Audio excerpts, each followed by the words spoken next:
Learning to shoot in manual mode is fantastic, but pro photographers know when not to shoot in manual mode. In today's video, we're going to talk about why and when you would shoot in other modes on your camera, because it's very important to learn these other modes. And stay tuned, because later in the video, we're going to touch on why you shouldn't leave your camera in manual mode.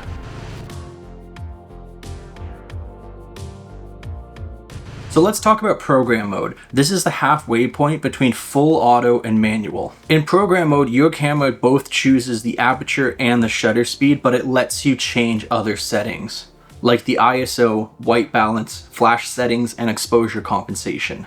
So why would you want to use program mode? You want to use program mode when you're shooting fast, maybe on the street, maybe at a family event, or when you're traveling, when you don't have time to really think about the settings, but you still want a bit more control than just full auto. Like if you're walking down the street and you're taking candid shots, you want decent exposure, but you don't want to spend time fiddling around with the dials and missing the moment. Aperture priority is a great go-to because you choose the aperture and the camera chooses the shutter speed for the correct exposure. This can be fantastic for portraits and landscapes, because if you want to shoot portraits, you'll probably drop down to like f2.8, something like that, so you get the nice bokeh background. But if you're shooting landscapes, you might go all the way up to f11, but the camera will choose a shutter speed for the correct exposure in the image. Basically, you'll want to shoot in aperture priority if you want to control your depth of field. Do you want more in focus in the background or less in focus in the background? Generally for portraits, blurred background. For landscapes, you want to see everything. Now, in this mode, it's a good idea to keep an eye on your shutter speed, because you might have to adjust your ISO to get the correct exposure, because sometimes if it drops too slow, you might have to put your camera on a tripod or something like that. So you still got to kind of know a little bit about your camera and what it wants to do.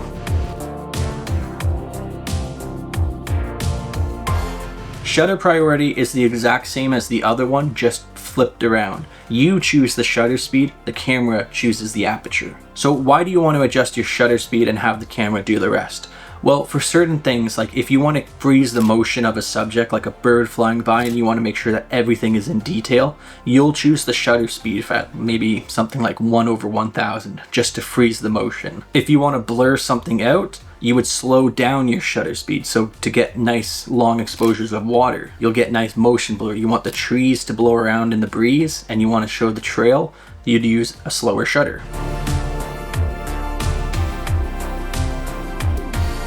Now that we know about the other modes, we can get a specific idea of what we use them for. So if you have a camera fully set up in manual mode to shoot long exposures of waterfalls, and then all of a sudden a big amazing bird that you've never seen before swoops down, well, instead of messing around on your camera trying to change all the settings so you get fast shutter, fast this, just to freeze the motion of that bird flying around, you could just easily switch it to shutter priority and just take a picture of the bird, and then it's gone. You want to shoot your waterfall again, switch it back to manual. It's easy as that.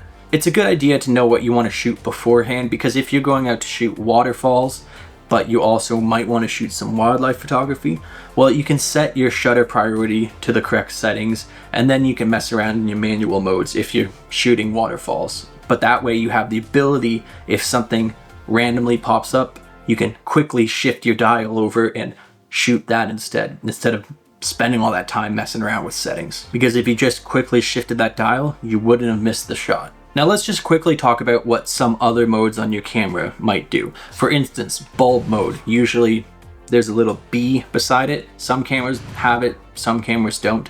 But if you have a little B on your dial, that basically means bulb. And you just hold down the shutter and it keeps it open indefinitely until you let it go. It works best with a remote shutter. That way you can just hold it down.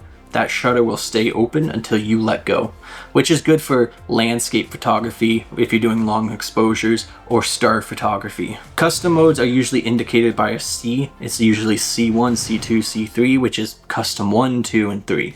Basically, you have full control over that. Once you set those settings in those custom modes, they'll stay like that. So if you have a set of settings that you really like to use and you use it all the time and you find yourself putting in those settings consistently all the time, well, just save it as a custom mode. And then that way you can just instantly go to it whenever you need it. Last but not least is auto mode.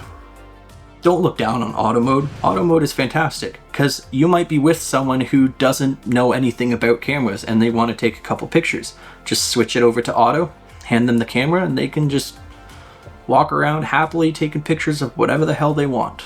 So I hope this video helped you understand what all those modes on your camera can do. And if you guys enjoyed this video, subscribe. I'd love to see you guys back here hanging out in another video.